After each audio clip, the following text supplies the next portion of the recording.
After Esther saved her people, the Israelites were told to commemorate the time when their sorrow was turned into joy and their mourning into celebration.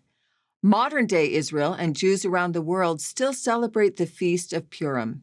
It is a time of festival, sometimes called a Jewish carnival, because of costumes and dramatic performances retelling the story of Esther. The word Purim is Hebrew for the word lots. So the Feast of Purim is the Feast of Lots. Haman cast lots to find out which day would be the most auspicious for his evil plan. And the lots told him that things would go well for him on the 14th day of Adar, a month in the Jewish calendar.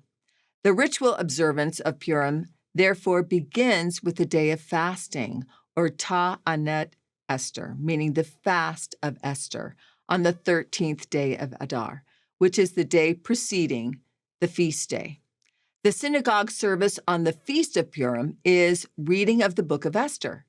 The Megillah is a scroll containing the book of Esther, and it is symbolic of the rolled letters sent throughout the Persian Empire telling the people that the Jews had been saved. The book of Esther is the only Jewish book of scripture that contains illustrations. In the synagogue, during the reading of the book of Esther, whenever Haman's name is mentioned, people boo and stamp their feet.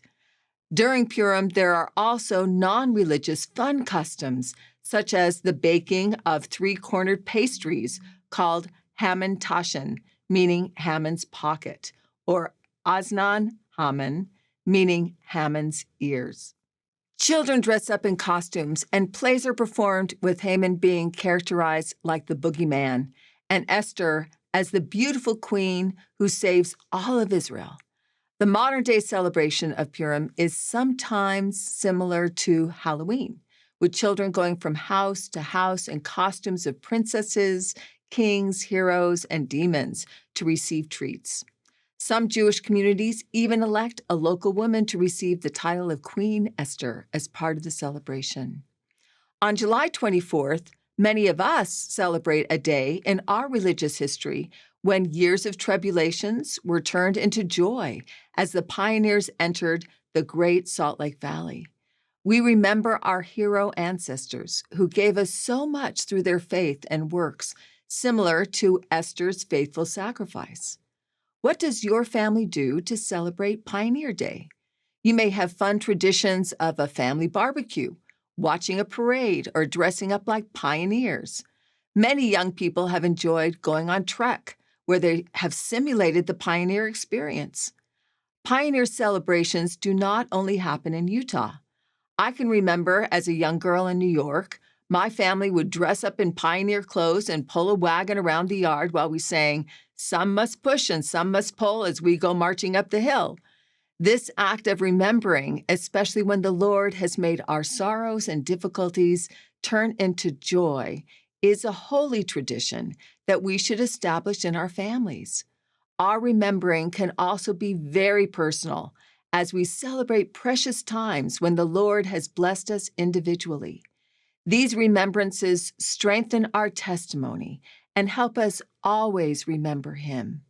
If we are in the midst of sorrow or a particularly difficult trial, we can have joy and hope that the Lord will turn our sorrow into joy. The Lord gave His apostles this hope, knowing their future trials. I say unto you that ye shall weep and lament, but the world shall rejoice, and ye shall be sorrowful, but your sorrow shall be turned into joy.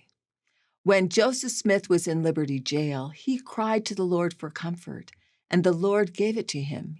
He said that if the very jaws of hell shall gape open the mouth wide after thee, know thou, my son, that all these things shall give thee experience, and shall be for thy good. Elder Robert D. Hale said, suffering is universal. How we react to suffering is individual. Suffering can take us one of two ways. It can be a strengthening and purifying experience combined with faith, or it can be a destructive force in our lives if we do not have the faith in the Lord's atoning sacrifice. The purpose of suffering, however, is to build and strengthen us. The Feast of Purim continues to be a time during which Jews remember when their certain destruction was turned into deliverance through the faith of a courageous Jewish woman. As members of the Church of Jesus Christ of Latter-day Saints, we too can celebrate the early pioneers of our faith. Personally, we can remember the times when the Lord has turned our sorrows into joy.